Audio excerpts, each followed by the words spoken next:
are about to listen to the Dr. Daliah Show. Sassy, stimulating medical talk radio. Any medical advice Dr. Daliah Wax gives on her show should not be substituted for an actual visit to your medical provider. And now, here's Dr. Daliah.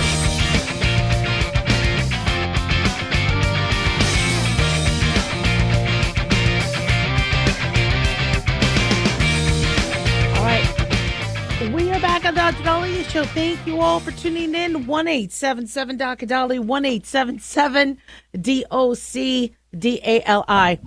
So there was a doctor friend of mine whose office had a lot of toxicity in terms of staff. They were stealing and fighting and petty stuff. And I remember that physician told me that he just fired everybody in his office and started from scratch. And I go, how did you operate? He said, we closed down for a couple days until we got new staff. But it was all finger pointing and stealing and mishandling patient concerns. And he needed to make sure that the integrity of the office was whole. And he fired everybody. All the toxicity went with it. And he started from scratch. No, I never did that. That's a gutsy move, but it's a move that you sometimes see when you start to question if there's any contamination, if there is any toxicity, if there is any, let's say, bad attitudes or biases. And the one thing that has really struggled from the CDC standpoint and from the Department of Health and Human Services is public trusting what comes out of that department. And after the COVID debacle and us being gaslighted about saying, well, maybe this was leaked from a lab and not from bat soup, and maybe the masks that people are re-wearing are dirty and they should get new ones, or rethink, forcing them to wear them on planes when the partial pressure of oxygen is dropping and they're not breathing well, and the child's autistic, and an autistic child doesn't like to cover their breathing apparatuses. Every time we were starting to ask questions, we were gaslighted. We were told it was misinformation. And then all of a sudden now, we were right. Yeah, schools shouldn't have been locked down. It was affecting kids. These masks were introducing pathogens and causing mask acne and not necessarily protecting them. The vaccines weren't causing herd immunity and 100% protection. They were protecting people. But you didn't have to force it. You didn't have to fire nurses and first responders and our military. And so now we're at the point where parents have ripped their kids out of school. They've actually now thumbed their nose at the other vaccines that have had long-lasting and long-standing evidence of safety. And now RFK Jr. has this task of how to regain the public trust. So he had campaigned. And when he came into office, he said, look, I promise there's going to be transparency on the studies. There's going to be transparency on who's making the decisions. Is it a pharmaceutical company pushing the vaccine, or is it an independent panel? And so now we have the advisory committee on vaccines. And if many of them were Biden appointees, many people still don't trust that because Biden had promised not to mandate vaccines, and then he turned around and mandated them. And there was that get your shot, and everybody was quoting Hamilton. Though there's no side effects. And then studies came out saying, well, we do have some side effects with them. Just everything has side effects, okay? We don't lie to the public. And so it's been a little bit of a mess. So we hear today that the Department of Health and Human Services has dismissed all the members of the Advisory Committee on Immunization Practices yesterday. And the committee's job that decides and makes recommendations on the use of vaccines and reviews the science are going to be replaced. All the current members were brought under the Biden administration. So none of them were previously Trump or Obama or Bush. These were all Biden administration appointees. All of the current members. HHS said it would take until 2028 for most of the members to replace if you waited for them to serve their full term. RFK Jr. has only months to try to get public trust back and as it pertains to vaccines. So Secretary Robert F. Kennedy said today we are prioritizing the restoration of public trust above any specific pro or anti-vaccine agenda. The public must know that unbiased science evaluated through a transparent process and insulated from conflicts of interest guide the recommendations of our health agencies. So the next meeting of the committee is going to be in a couple weeks in Atlanta, and there's already new people currently under consideration. They said this clean sweep is necessary to reestablish public confidence in vaccine science. ACIP's new members will prioritize public health and evidence-based medicine. The committee will no longer function as a rubber stamp for industry profit-taking agendas. The entire world once looked at American health regulators for guidance, inspiration, scientific impartiality, and unimpeachable integrity. Public trust has eroded. Only through radical transparency and gold standard science, he said, will we earn it back. So, people are questioning what's coming out of America when in Europe, they're banning the food additives that have been linked to cancer. When in England, they're banning transgender treatments in minors that have been found to be risky. When America is not necessarily, they don't always have to agree with other countries, but when you have a study saying, look, there's a risk, obviously you look at that. Just like if somebody says, oh, yeah, this is all safe. Well, we look at it. And so, I don't know who was on the prior vaccine panel board, but we do need impartiality and objectivity. Now, people think, RFK Jr. is just going to have a bunch of anti-vaxxers on there. I don't know. I don't think so. If these are individuals who are physicians, if these are individuals who are board certified, if these are individuals who are pathologists, immunologists, pharmacologists, infectious disease experts, epidemiologists. All right. We all have integrity. We all have ethical codes that we have to follow within our scientific realm. And if we need somebody to look at the pros and the cons as it pertains to myocarditis risk from the COVID virus or the COVID vaccine, or arrhythmia risk from COVID or the COVID vaccine. I mean, these are things that do need to be objectively looked at. So while everybody wants to say, this is horrible, if you're wondering, then how come the Biden administration didn't have any Trump appointees on there? So this is something that happens in politics. But let's definitely try and regain public trust by having transparency and actually investigating the pros and cons of these things. 1-877-DOC-DALIAH.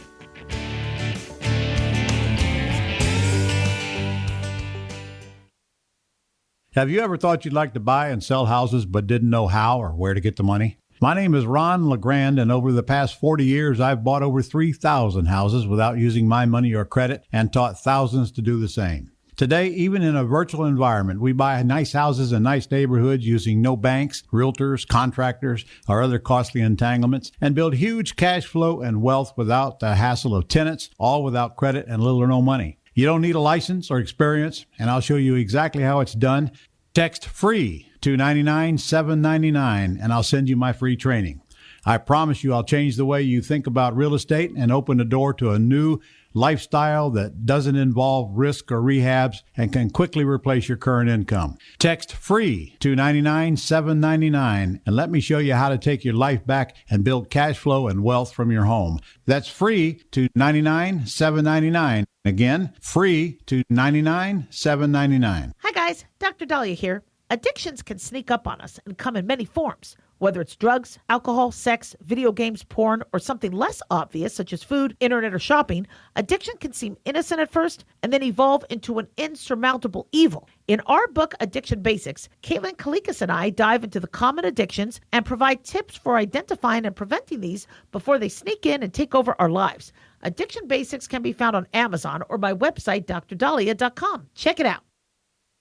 Carl Amari here to tell you about our newest website for old-time radio lovers. It's 100radioshows.com. At this site, there are 5 old-time radio shows waiting for you to download free as our gift to you, and be sure to browse the additional 700 old-time radio shows available to you for 70% off by using the promo code RADIO at checkout. This is a limited-time offer, so log on to 100radioshows.com. That's 100radioshows.com.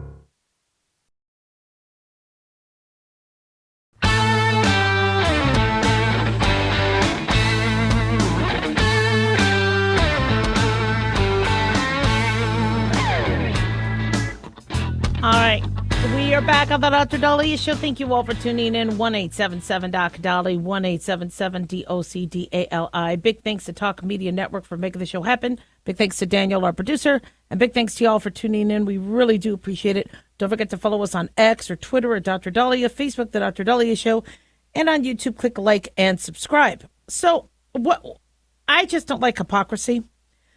So when you have people allegedly peacefully protesting and assembling for a cause that's supposed to be humanitarian, all right, that's their goal. Like in LA, they are trying to say that they are trying to be humanitarian to individuals who are illegal immigrants.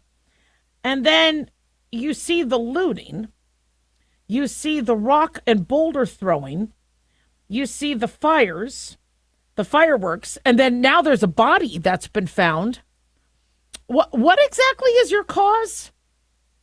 That does not sound like peaceful assembly to me.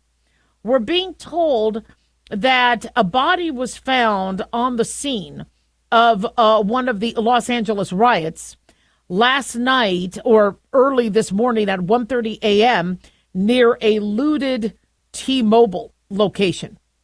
Now, an LAPD spokesperson said they are currently investigating the matter.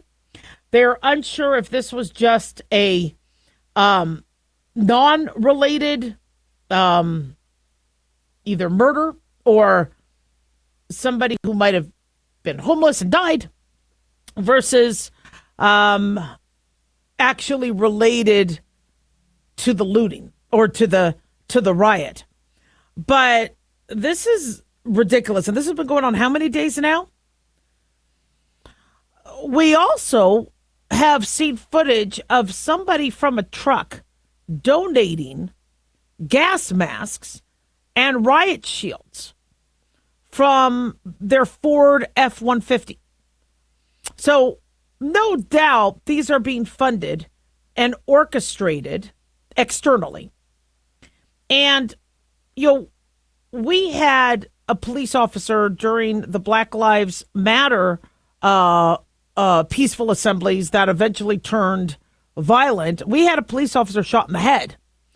We understand that peaceful assembly can sometimes be the most amazing democratic, constitutionally protected action that we have. But we also understand that people can take a different turn with it. And once you see the malicious intent of, for your peaceful assembly, here's gas masks, here's riot gear.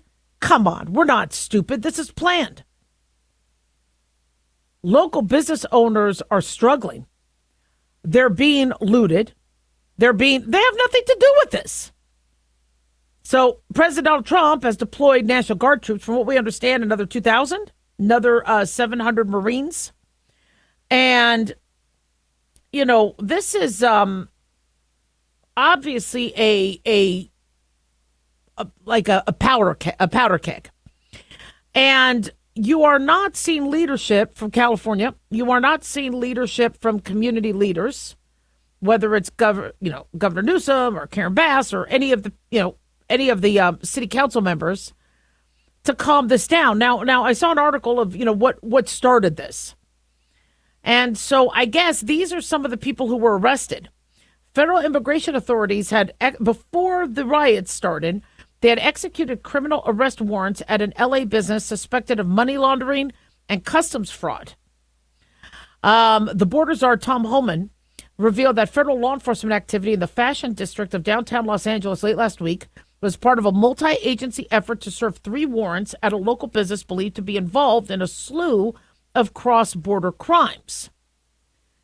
So this wasn't somebody's abuela, a grandmother. This wasn't, a child being taken out of their kindergarten. This was a place, according to Tom Homan, who told MSNBC, where there was a large criminal conspiracy with money laundering, tax evasions, customs fraud for a company that was underdeclared over $80 million in goods, failed to pay $17 million in fees, and possibly was laundering money in Mexico to fund cartel activity.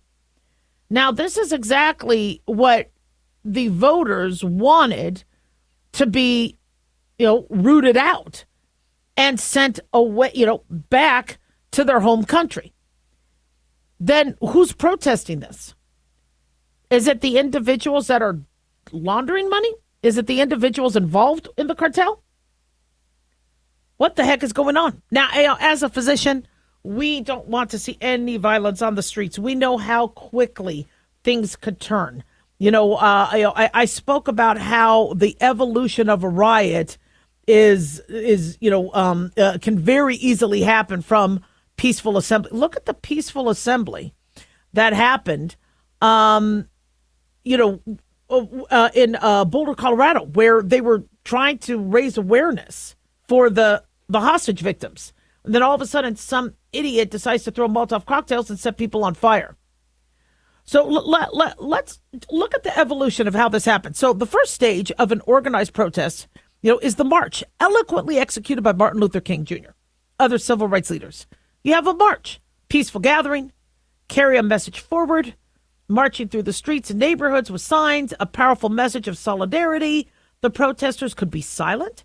Sometimes the silence is just as deafening as the chanting or written messages. And many protests start out as a march. They might begin during the day, very calm. You might have some walkers who are passionate, but you notice during a stage one, they're following police instructions. The police might provide roadblocks, and it's calm. Then stage two is when you start to have some individuality and small outbursts.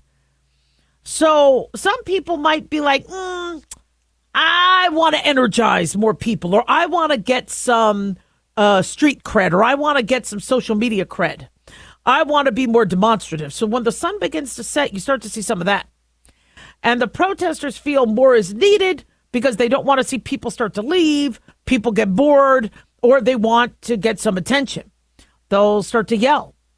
They may perform an act of vandalism. They might accost a law enforcement officer.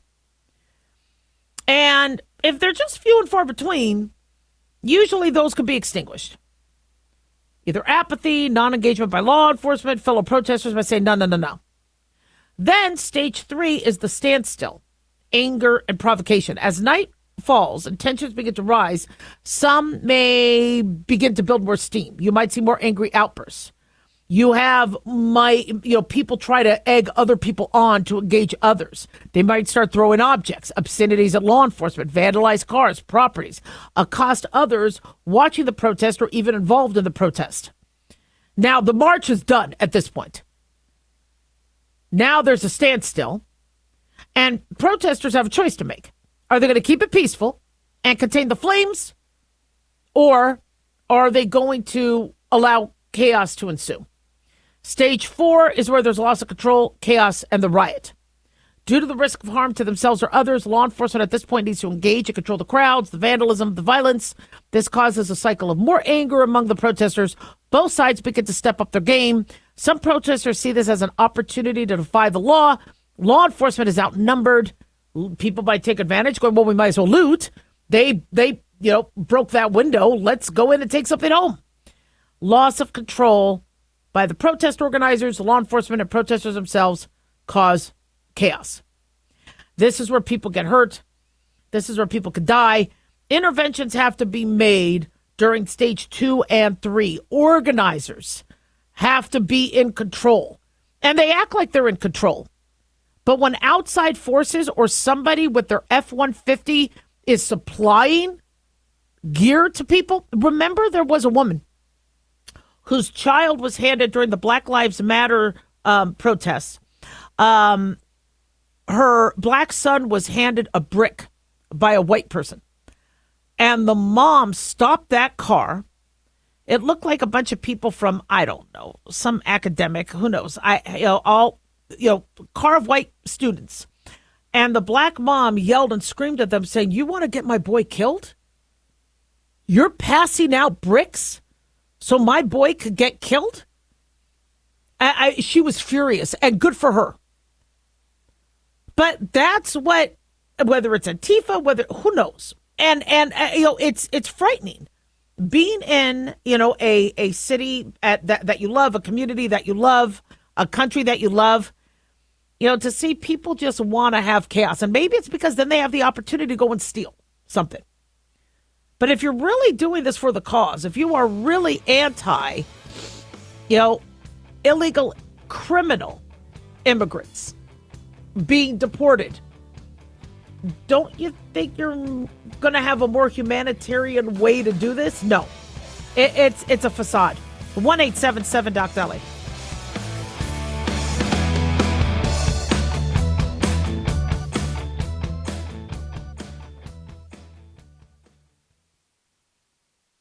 At Hot Shot Secret, we share the science behind common diesel problems and their solutions. For example, diesel fuel cetane levels. in many states, the cetane rating in diesel fuel is 42 to 45. Most diesel engines operate more efficiently with a cetane rating of 48 to 50. One treatment of Hot Shot Secret Diesel Extreme will raise your cetane 7 points, increase fuel economy, and improve cold starts. Due to a cleaner burn, there are less hydrocarbons and particulate matter in your exhaust. This reduces the blockage of your diesel particulate filter. Using Diesel Extreme generates 83% less DPF regeneration. The 6-in-1 Diesel Extreme formula also includes the most concentrated detergent on the market, lubricity enhancer, water demulsifier, rust and corrosion inhibitors, and a fuel stabilizer. Hot Shot Secret Diesel Extreme is available nationwide at truck stops, fine farm and auto stores, and online at hotshotsecret.com. Hot Shot Secret. Powered by science.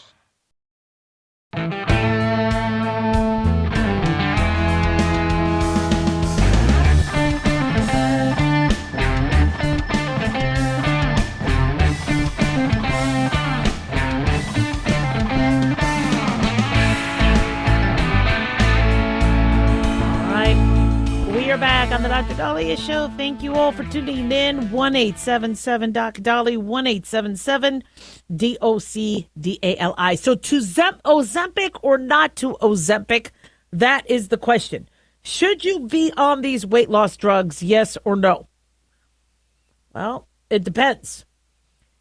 If you are planning on taking a GLP-1 agonist to help curb your appetite, and you are going to be committed to eating healthy, lowering your food portions, exercising either at the gym or at home, doing a daily exercise routine, building your muscle mass, and completely looking at food a different way, and only using the GLP-1 agonist as a side tool, it could be fantastic for you. But if you are looking at using these drugs to do Jesus take the wheel and I'm just going to, cut my cake in half, eat my pie in half, still sit and watch Netflix, the answer is no. These weight loss drugs have grown in popularity. The global demand for this, according to Fox News, will reach $150 billion by 2035. Your semaglutide and your tirzepatide fall under the class of GLP-1 agonists that help slow down food motility, increase satiety, and work from a hormonal standpoint. The Ozempic and Mounjaro medications, which are semaglutide and tirzepatide respectively, were designed for those with diabetes. And once people found the weight loss and the decreased appetite, Wegovy and Zepbound are the FDA weight loss alternatives. And we have seen using these medications and losing the weight have caused amazing health benefits. Reduction in heart disease, reduction in stroke risk, dementia risk. And as logic dictates, if you lose the weight, less arthritis, less back pain. But what we're not necessarily talking about are the individuals who, one, can't get the drugs and who cannot maintain the drugs, tolerate the side effects, or be able to manage things when it stops working. Yale research says only 3% of eligible adults received a prescription. Now, is this something that we should be massively recommending and urging? or no? And I kind of get the feel that, big pharma, and I am, again, very grateful to pharmaceutical companies for making these medications and having medications for us, for cancer, for infectious disease, for our diabetes and high blood pressure. I'm grateful that pharmaceutical companies are in existence. We need them. But if there's this push to get everybody on these medications, that's a problem. And how many of you, by show of hands, were on these medications, had to stop them because they were either too expensive, the pharmacy was out, didn't have it, or you couldn't handle the side effects? And what happened with your weight? 99.999% of patients say they got hungry and gained the weight back. I know there's some studies saying, 65% long-term weight loss, and everybody I have talked to, all the patients I know have said they got hungry, weight came back. So I don't want to be then recommending this to everybody, because if we have studies showing all the potential benefits of the weight loss, then we need to also look at the studies of the rebound weight gain. If you told me that my going off a medication called Ozempic would put me at risk for heart disease because of the rebound weight gain, I would be like, let me hold off, because there's no way I could take these medications long term. Not to mention, we don't even have studies saying you could be on these medications for 20, 30, 40 years, which means you're eventually going to have to go off the medication. If you go off the medication, you gain your weight back and rebound viciously. That's going to strain the heart. Dementia risk, all that. So as a physician, I would love to be on the side of, let's just get the weight off and figure it out. And that's kind of what a lot of people are doing right now. Let's just make you happy. Let's get the weight off.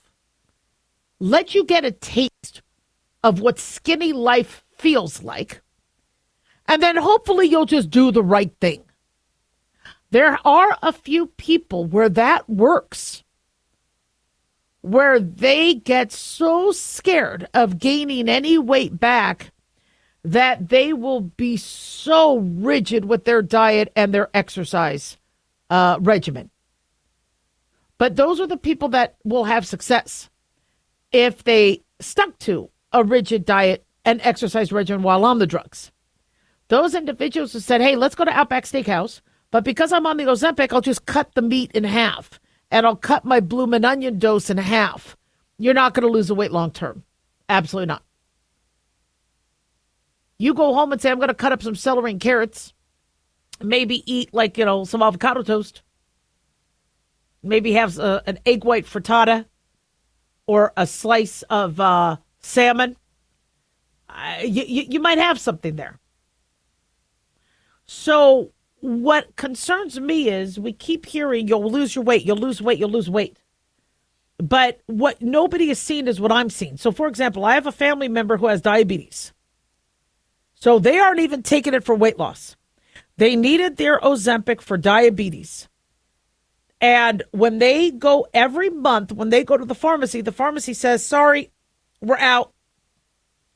Wait a few days until we get it in. Now, the supply is better than it was 6 to 8 months ago, but still, 2 weeks ago, 2 weeks ago, our family member could not get the Ozempic, and they had to wait. Now, I had told them to be ahead of the curve and get the other prescription ahead of time. So I told them to start stocking up so they didn't run out. And their doctor gave them a sample. Because if your pharmacy is saying, sorry, it's not there, well, now what do you do? So right now, there's a 100% guarantee that you might not get your medication. And I'm having patient after patient saying, like I'll ask, what medications are you taking? Are you on Mounjaro? Are you on Ozempic? I'm on it, but I can't get it. What do you mean? The pharmacy is out. The pharmacy doesn't have any more. If you are going to be on a weight loss regimen, it has to be consistent. You can't be yo-yoing. Now, what's good about the medication not being always there is you have to learn an alternative way to lose weight from the shot. You have to learn, okay, I'm going to have to eat salad tonight, or I'm going to have to exercise. But what nobody has taught people how to do is how to deal with the rebound hunger you get when you can't get your medication dose. And I'm seeing people acting like they're addicted to narcotics or addicted to, meth when they can't get their Ozempic shot or their Mounjaro shot. You know how dangerous that is? Weight loss shouldn't be dependent on micrograms of injections. Okay, we humans know how to be skinny. Our default is to be slim. But if we don't change our habits, we stay obese. So some of you have very severe constipation. If you have severe constipation, that could put you at risk for colon cancer. Now, weight loss minimizes your risk of colon cancer. But if you're only having a bowel movement every 5 to 6 days, no, that's not sustainable. So I would talk to your medical provider, one, about what you need to do to lose your weight. But two, what happens if you can't get the medication, you can't afford the medication, or you can't tolerate the medication? What's plan B? 1-877-Doc-Daliah.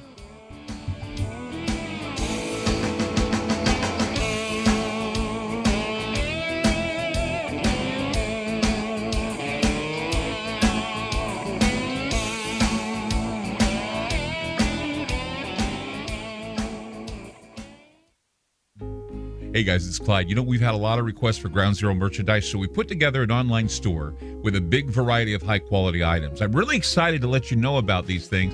We have a lot to offer you and your loved ones. In addition to our regular apparel, such as t-shirts, beanies, hoodies, and hats, we've expanded our product line with posters, flags, aprons, mugs, and a whole lot more. We also have Ground Zero collectibles, along with a limited edition of items like a Clyde Lewis canvas portrait, a Ground Zero embroidered jacket that will certainly make for great gifts and for interesting conversations with family and friends. And we now offer publications such as Ron Patton's book about mind control, MK Zine, and back copies of the official magazine of Ground Zero while it was in print. Paranoia, the Conspiracy Reader, also coming in 2023, are updated and revised books that I've written. There's a secure and easy-to-use shopping cart for your purchases. So shop today at our official store by going to groundzeromerch.com. Again, that's groundzeromerch.com. This statement has not been evaluated by the Food and Drug Administration. This product is not intended to diagnose, treat, cure, or prevent any disease. Are you in bad pain? You know what I mean. Your knees hurt, your shoulder hurts, and your back. Oh my God, your back. They're constantly killing you. And I'm sure you've tried every pain pill or cream available at the drugstore, am I right? Well, here is something you haven't tried. Pain Absolve. Pain Absolve is not available in any drugstore. The only way to get it is by calling today. We're so confident that it will work for you that we offer a free bottle with your purchase, no prescription needed, and best of all, each purchase comes with a money-back guarantee. Call now to find out how you can get Pain Absolve and get rid of your pain. Call 800-358-9179. That's 800-358-9179. 800-358-9179. Call today, 800-358-9179.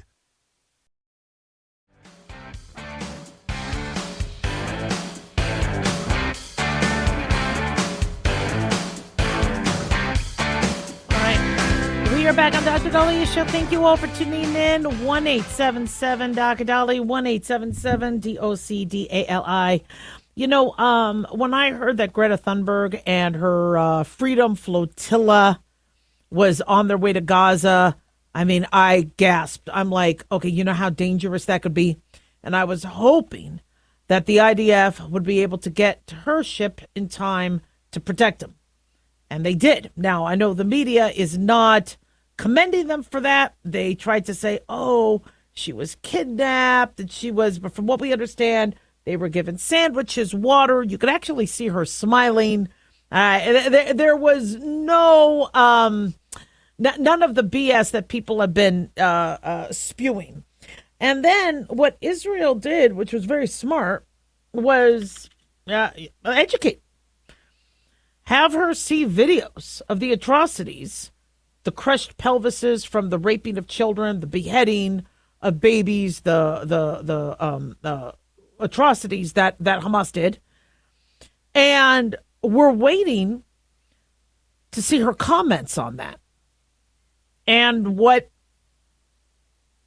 she inferred and learned from what happened on October 7th, 2023, and why it is imperative to get those hostages that are still in Gaza out.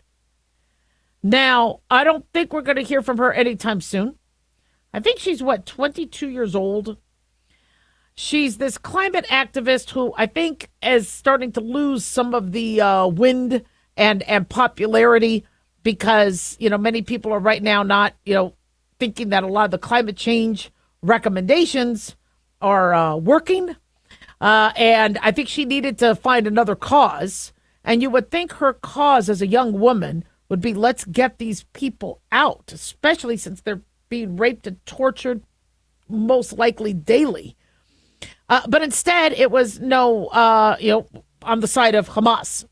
And you want to free Palestine from Hamas, because Hamas is the one that is has ruled them for years.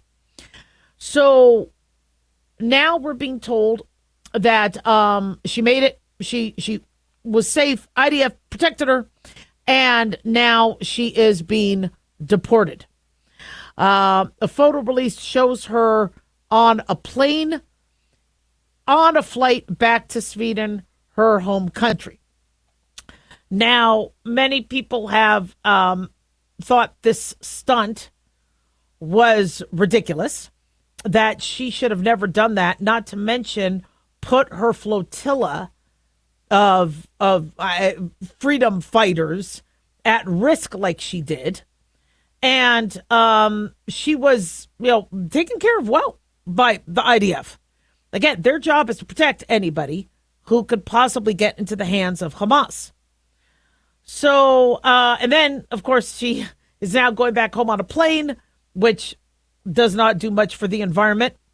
So people are now quipping and making fun of her for, polluting the environment more than she already has.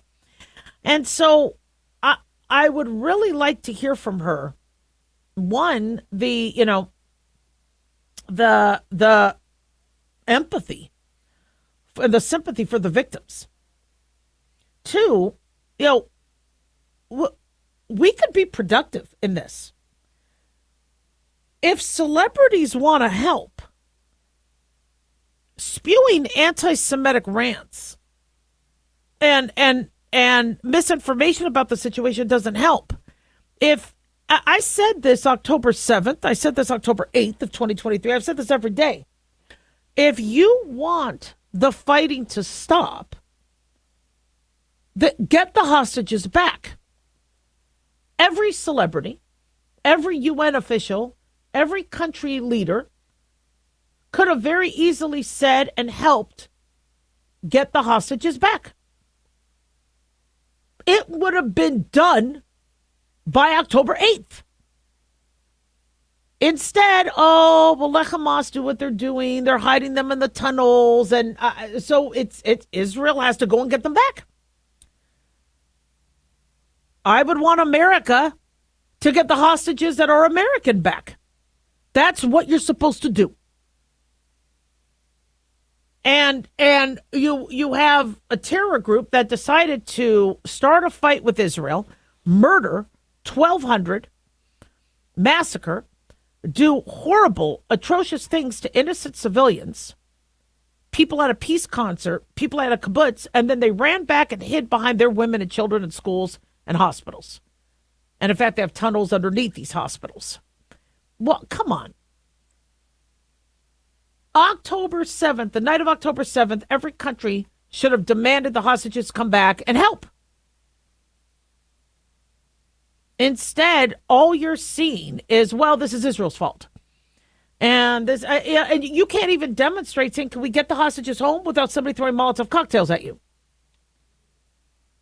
And so you think Greta Thunberg, a young woman whose heart must have ripped open hearing and seeing the atrocities that we all were made aware of My friend's niece was one of them. I mean, I cry just thinking about what happened. Where's the outrage? Where's the emotion? It shows we've lost our humanity. Now, people are saying, well, we're being humanitarian because we want to protect the Palestinians. If you want to protect the Palestinians, get Hamas out of there and get the hostages home. We all could do this. It's a common goal. But everybody wants to separate it, make it look like, well, it's different sides. And here it is getting dragged on longer and longer. And it's just a shame that this is, people ask, Dr. Daliah, did you grow up with anti-Semitism? I was fortunate to not have to go through what my family went through during the Holocaust. And then in the early 1900s during the Russian pogroms. And I come from a long line of family having to flee. We never had anything. We always had to escape, help others escape, find freedom. And I was very fortunate being Generation X to not have undergone the atrocities that my family members did and the fear my family members did. Have I been, discriminated against? Have I been, ridiculed? Have I seen slurs? Oh, absolutely. But when I compare that to the trauma that, my great grandparents and my grandparents and great aunts and uncles had to endure, I don't complain about it. But yes, I've seen anti-Semitism. Now we're seeing it even more. People are just blatant about it. Because why? They think it's popular. They think, you know what? It's okay. My congresswoman is anti-Semitic, so I could be anti-Semitic. This is what people are thinking. And it's disgusting. Because this isn't about anti-Semitism, whether you like Jews or not. This is a humanitarian issue. People were ripped from their homes at a peace concert, raped, murdered, mutilated, paraded in the streets naked, kept as hostages, tortured, shot point blank while being raped. And this is, I don't care what you think of my religion. Anybody that does that to another person, that is disgusting. And they shouldn't be ruling Palestine. They shouldn't be in a position where they could do that again. It's Pride Month. Israel embraces pride. They have, multiple events. They do that. You have freedom to be who you are in Israel. Yet in Gaza, you try to be LGBTQAI+, you get arrested or worse. Where's the ACLU? I mean, I don't understand why people are not on the side of freedom. It makes no sense. You want to free Palestine, get those hostages out, and get Hamas out. 1-877-Daliah, don't go away.